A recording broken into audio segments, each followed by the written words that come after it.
In this episode of Real Recovery Talk, we are discussing how self-esteem directly affects your recovery and your sobriety and your likelihood of being successful. We cannot live these lives of ours with having low self-esteem. It's just not a good thing, and it does not help us get sober. So that's what we're discussing in this episode of Real Recovery Talk. Enjoy the show. Later.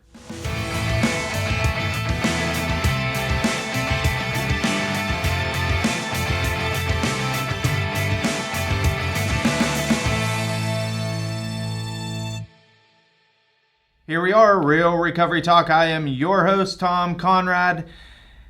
Well, we had an interesting piece of news just come down the pipeline a couple days ago, and if you listened to the last episode, you know that it was directly talking about Suboxone and the pros and the cons to it in our opinion when it comes to Suboxone in general. And recently, a couple days ago, just found out that they are being ordered to pay $1.4 million basically in settlement fees for, the mispractice or the malpractice of marketing efforts for that particular company, the manufacturer of Suboxone, which I found pretty interesting because we just talked about that last week. And yeah, so now here it is, $1.4 billion they are ordered to pay, which goes to show that, yes, it can be used beneficially for some people, but, it's still manufactured by the pharmaceutical companies, and there obviously is profit to be gained by that, and which involve them doing mismarketing practices. So I consider that a good thing. I think that's a win for, the substance abuse and treatment industry, call it whatever you want. But I think it's a good thing, and it's a step in the right direction. So glad that happened. Okay, you can go to realrecoverytalk.com, and at the bottom of the screen there, you are going to see a little button called Live Chat. And there you can click that button, and that is going to send, or you could type in whatever question, comment that you have, and that will come directly to myself or to Ben's cell phone, and we can help answer any questions that you might have. Ben is not with me today. He is in Minnesota on a much needed family vacation, so I'm riding solo today. And in today's episode, what I want to discuss is how self-esteem in general can influence addiction. And, a lot of people, everybody on the face of the planet is affected by self-esteem in one way or another. It could be good, it could be bad. And so that's what we're going to unpack in this episode. And by the end, you'll be able to understand how one's self-esteem, the health of their self-esteem, is directly going to impact the likelihood of them either developing an addiction or maybe they already have one. So with that being said, self-esteem, obviously, like I just said, everybody has it. Now, it's good or it's bad. And, that is something that is learned over years, generally. When somebody, from the time that they are born until their current age, their self-esteem is being built up. And it's either in a negative way or in a positive way. And a lot of that is going to directly affect the likelihood of their substance abuse. Traumatic events is one of the leading drivers of self-esteem. Negative self-esteem. If somebody during their childhood suffers from traumatic events, whether it be abandonment issues, whether it be sexual or physical or emotional traumas or assault or something, that is going to affect their self-esteem growing up. It's a form of abuse, right? And so if that takes place while they're a child, right, that's when they're developing the majority of their cognitive, the way that they feel about themselves, the way that they, their interpretation of themselves, how they directly, deal with situations, do they deal with situations in a positive way or in a negative way? Are they outgoing or are they more of an introvert? Do they have a healthy self-esteem? Do they think highly of themselves or do they think negatively of themselves? the majority of that stuff is developed in a childhood state. So if a kid grows up and they grow up and their parents are constantly, fighting with each other, or they, are fighting and then they end up getting divorced or whatever, a lot of those things impact the child in a way that maybe it normalizes it for them. Or if their mom or dad leaves and then they develop this sense of abandonment, and now I'm not good enough because it's obvious my mom or dad left, and that sort of thing can impact somebody's self-esteem. And as people grow up and as their self-esteem kind of gets built up, how they deal with that is basically, it's up in the air. If it's negative, if they have this negative self-esteem about themselves, then the likelihood of them reacting and taking on negative, like drug addiction or alcohol or sex or food, anything like that stuff, that's how they can cope with having to deal with negative self-esteem. These thoughts that we have about ourselves, these belief systems that we have about ourselves, if they're not good, we want to reinforce things into our life that make us feel good. And for a lot of times, that is drugs and alcohol for people. So self-esteem is definitely one of the building blocks of addiction, and it plays a huge role. Now, the population that I deal with on a day-to-day basis is people generally that are already addicted. And they've come to terms that they have some sort of addiction, whether it be drugs or alcohol or food or sex or video games or whatever the case is. So they are already to that point. They know my addiction has led me here, and now I need to start repairing myself. So one of the first things that we do is try to help you identify where this negative self-esteem comes from, where these negative core beliefs come from. And 100% of the time, you could trace it back to one's childhood. So we help unpack that, and I just explained to them, it's really like we have this onion, and we have to peel the layers of the onion back to really get to the core issues of your self-esteem. Why do you not feel good enough? Why do you feel less than? Why do you feel like nobody likes you? Why do you feel like you can't be a part of a social group? Why do you feel like you have to say or do this in order to be liked? A lot of drug addicts and alcoholics, they feel like they have to have the spotlight on them, or they have to have this sense of, look at me, people are looking at me, people are showing me attention, and that can be in a good way or in a negative way. So we really try and figure that out, and that comes through a therapeutic process. That's not something that we can just sit in an hour and unravel. I mean, this is oftentimes, weeks or months or years even, a process of really figuring out what it is that's affecting my self-esteem in such a negative way. And in the end, if we can figure out what it is that is causing me to have such a low self-esteem of myself, then I'm now in a position to where I can reinforce positive things to help build my self-esteem back up. And if I could build my self-esteem back up, then I don't find it necessary to act out in the ways that I have been the past X amount of months or years. So that's it in a nutshell, but it sounds a lot easier than it is. It takes a lot of work and it takes a lot of effort. So let's just say somebody comes in, okay, Tom, I know I have an addiction problem, and I know that I'm using and I'm running to drugs and I'm running to alcohol, and I really need help figuring this out. And okay, so through a therapeutic process, we figure out that, there's a lot of abandonment issues when they were a child. And I'm going to use myself as an example. My mom left when I was 2 years old.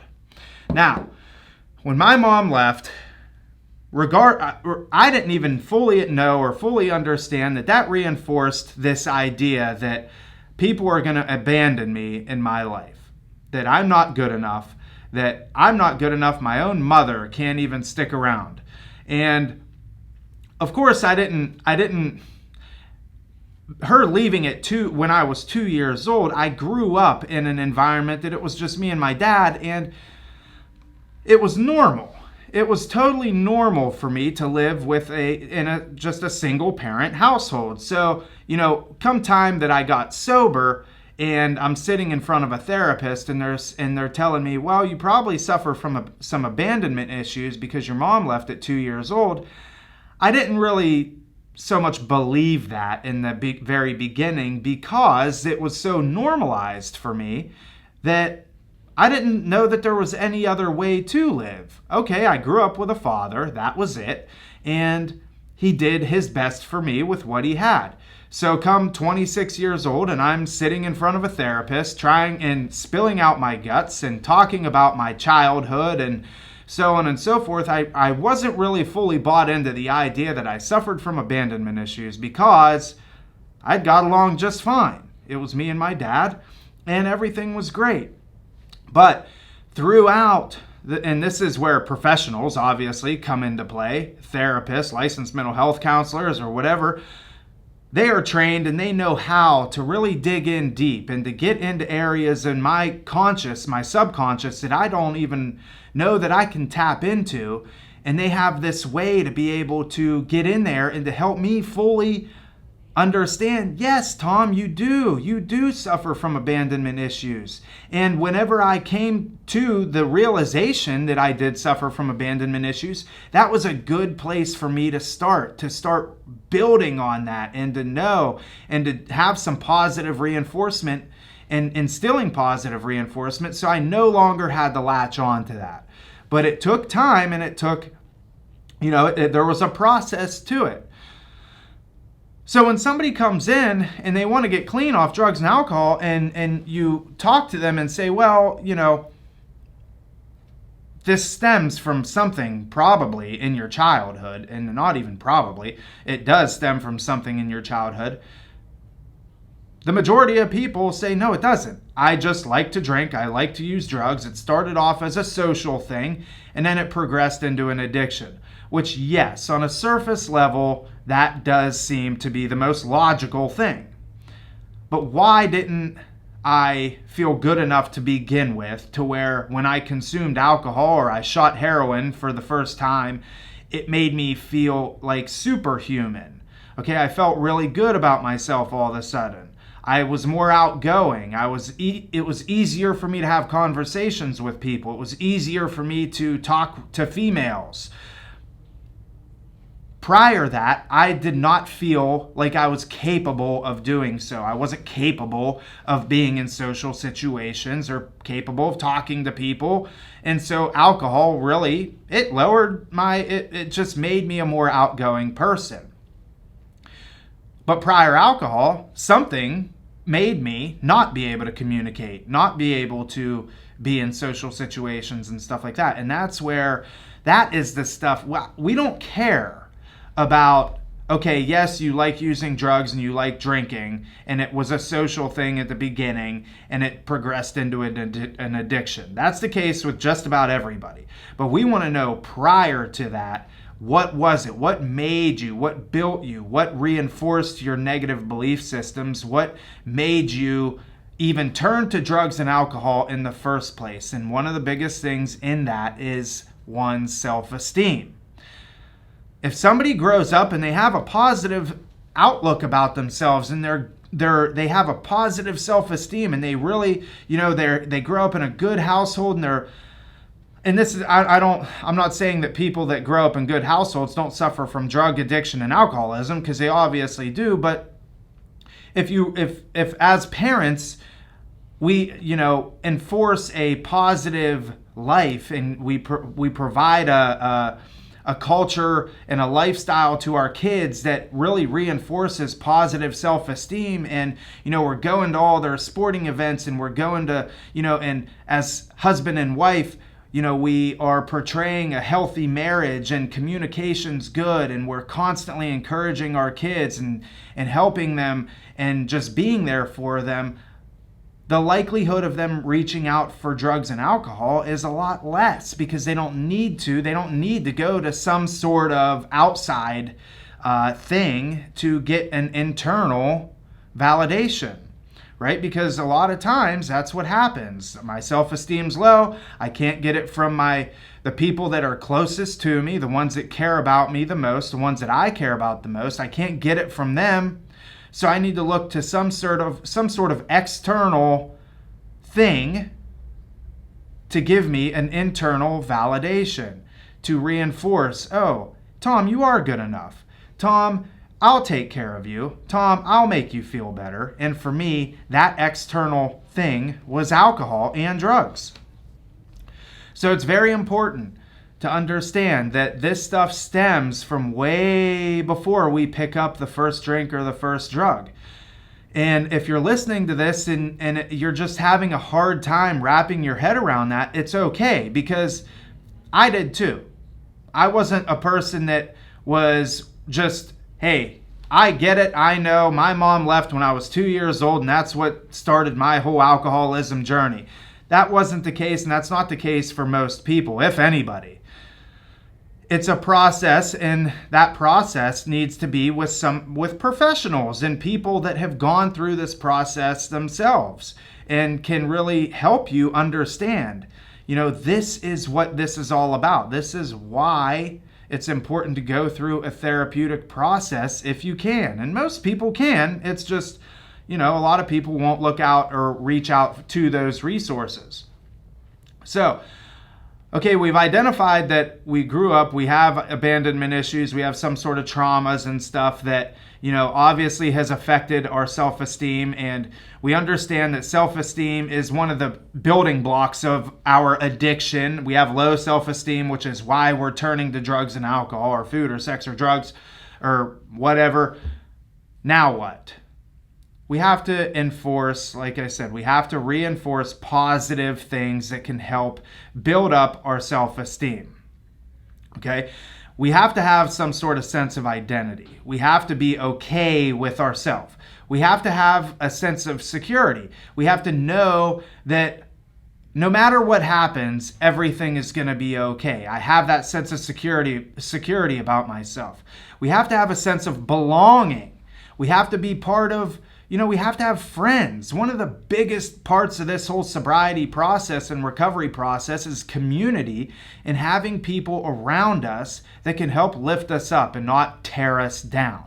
We've spent so many years getting tore down by, maybe it's the people that we thought loved us most, but they spent the majority of their time just ripping us straight to the ground. Or the friends that we thought we had, they were not friends at all. They were just looking for somebody that they can drink and use drugs with, but deep down they could care less about us, and that's it. So we need that sense of community. We need people around us that can help build us up and reinforce just a positive that can affirm us and that can tell us, hey, you're doing great. You're on the right track. You are making progress. We need that. We need the sense of belonging, which is why a lot of people get successful and are successful through Alcoholics Anonymous, through Narcotics Anonymous, through Celebrate Recovery, because it provides that sense of community around them.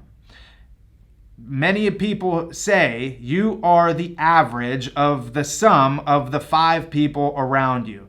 So take the top 5 people that you surround yourself with the most, and you are the average of those 5 people. So if those 5 people are good people, they reinforce and they build you up and they affirm you all the time, and they're successful in their sobriety and their recovery, and they really got it going on, guess what? You're the average of that, and you are going to do the same. I promise you, 100% of the time, you will do the same.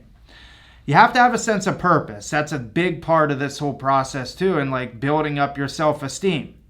If you don't have a sense of purpose, what on earth, why am I here? What am I doing? What's my purpose? I don't know. It's really tough on your self-esteem, because self-esteem it's an inward thing. It's an inward emotion. It's an inward feeling. That has to be in a good spot. And part of that is having a sense of purpose. So a lot of people, when they get sober, they don't know what their purpose is. As far as they're concerned, their purpose for the past 10 or 15, 20 years, 50 years was My purpose is to just be a drug addict junkie or an alcoholic who just cannot stop drinking or using drugs. I can't help anybody. It's always the poor me, and they just never really, they have no purpose. They have no feeling like they can do anything in this life. Like the rest of the time that they have on this earth is just to use drugs and to drink. Well, when we get sober, it's important that we do find a purpose. And why are we doing this? Because if we have a purpose and we have something to work towards, then it's going to keep us going, and it's going to keep us with momentum, and we're going to keep grinding it out day in and day out to know this is my purpose and this is why I do what I do. I'll tell you right now, my purpose is to help people that are drug addicted, that suffer from alcoholism, and help get them sober. That's why I do this podcast. That's why we do the YouTube channel. That's why we do the treatment center. That's why we're big into fitness and helping people exercise and to get out and to move and to just reinforce positive lifestyle transformations for themselves, because I want to help people get sober.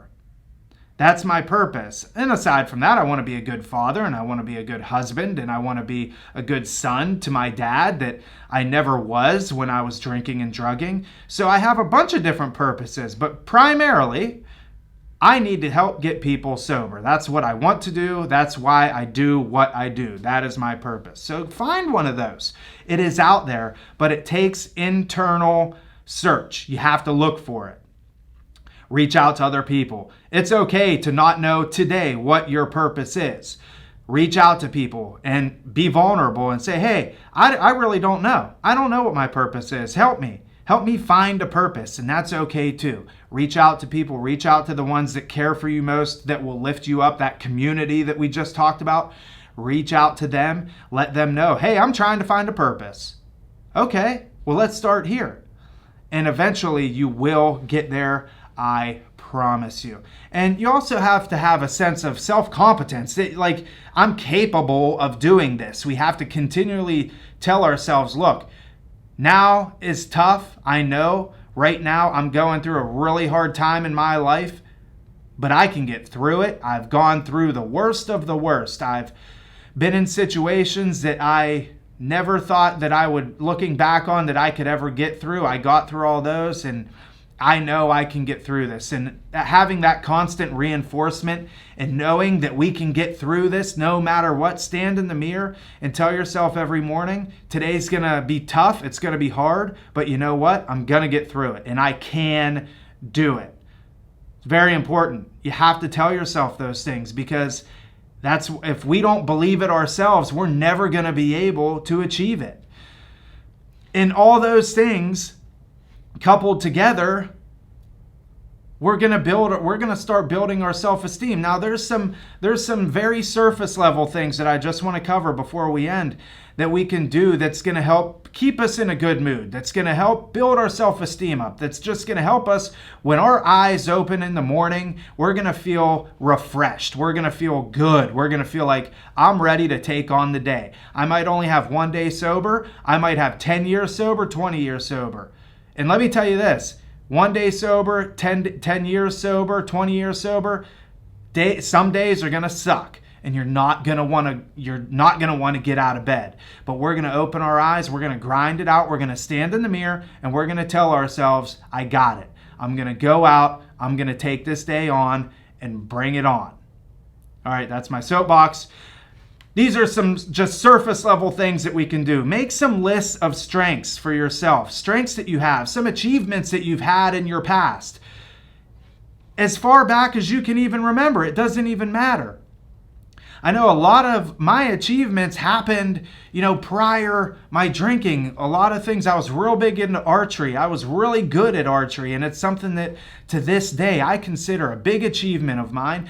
I went to Pennsylvania State archery, competitions, and I won. And I'm, 14, 15, 16 years old going and winning these competitions. And boy, even to this day, I still feel good about myself knowing that that was something that I accomplished. I have many strengths. I've competed in my first powerlifting competition just a few months ago. That was something that I accomplished. I set my mind to. That was a goal that I wanted to accomplish, and I accomplished it. Those are just two things that, like, just standing here thinking off the top of my head. And of course, I'm happily married, and I got 2 children, and I got a 3rd child on the way. Those are super good accomplishments for myself. Make a list of your strengths, make a list of your accomplishments, and look at them every single day to help reinforce your self-esteem. You have to think positively about yourself. Don't let that negative crap come into your mind. Don't let it rent space. It's way too expensive. Think positively. Write little messages on the mirror. Write Post-it notes and stick them on the mirror somewhere on your car dash. You can do it. Write yourself stupid little one-liner notes that, just reinforce and help you think positively. Eat good food. Exercise. It's very important. What we put in our body, the foods that we put in our body are going to directly impact the way that we feel.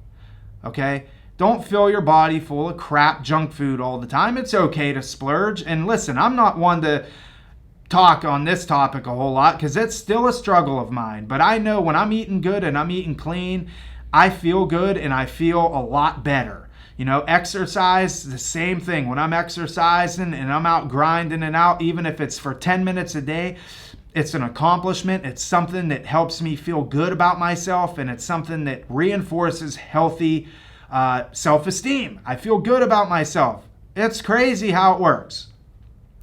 Reduce your stress levels through meditation, through thoughtful prayer, through just quiet time. It's okay to go on walks by yourself. Pop in your headphones. Listen to some podcasts or some, like the little Zen music that you can get on, any of your Spotify app or all that stuff. Put in some whatever you want, whatever calms you down, whatever reduces your stress. It's important that you do that. Be clean. Take care of yourself. Make sure you take a look at your hygiene. Am I showering every day? Am I brushing my teeth? Am I wearing clean clothes? All those things. It sounds so stupid and superficial, but it's so important. The living area that we live in. Is it clean? Is it organized? Do I have crap thrown all over the place? Is my living space cluttered? Do I have, does my living space make me feel good about myself? Do I enjoy being here? Especially if it's where you live, you spend the majority of your time there. And your workspace. Is your workspace somewhere where you enjoy being? For the most part, some people hate their jobs, and that's a whole other topic. If that's you, get another job. That's a topic for discussion at a later time. And the last thing is just do things that you enjoy. I'm real big in sobriety. You got to do things that you've never done before to find out if you come across something that you enjoy that you wouldn't have known had you not gone out and tried it, right? So find things that you enjoy. Maybe it's exercising, maybe it's skydiving or hiking or mountain climbing or fishing, hunting. The list goes on and on and on. Find things that you enjoy. If we do all these things, our self-esteem is going to get built up so much, and we're going to think so highly of ourselves, and we're going to be able to take on every day in sobriety and know that we're going to crush it. That today, there's no drugs, there's no alcohol that can take me down. The only thing that I'm going to do is I'm going to be positive. I'm going to help somebody. I'm going to help myself. And today, I'm going to crush it. So that's it for this episode of Real Recovery Talk. I hope you got something out of this. And listen, share this episode with your friends, with your family, with your loved ones, whoever needs to see it. Share it on YouTube. Share it all over the place. This is the message that we are trying to send out to everybody. So check out next week's episode. I got a special guest coming on, and it's going to be a good one. So that's it for this episode. We will see y'all later.